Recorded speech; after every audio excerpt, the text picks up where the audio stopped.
To use your camera and to take great pictures, you have to know your camera. So study your manual and be familiar with all of its features. Practice and experiment. The goal is to move beyond the automatic settings like autofocus in order to expand the creative possibilities of your photography. In the manual settings of your camera, you will want to study the ISO setting. It tells your camera how sensitive to be to the light. The higher the ISO, the more sensitive to light your camera is. But it increases the grain or the noise that shows up in your photograph.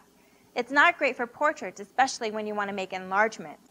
For portrait photographs, it's best to keep the ISO low, like a 100 or 200, and it's better to increase the amount of light. Aperture is another manual element that you need to know. It's the opening in the lens of the camera that controls the amount of light that comes in. It's measured in f or t-stops. The smaller the aperture number, the larger the opening, but also the more shallow the depth of field.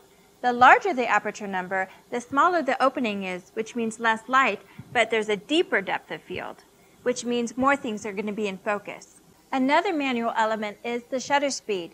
It's that click that you hear when you take a photograph. The shutter speed determines how long the sensor is exposed or sees the image that you're taking a picture of. A fast shutter speed means less time, which is great for action shots because it'll freeze that moment. A slow shutter speed might be better for a lower light situation, if there's not too much movement going on, or if you're going for a special effect.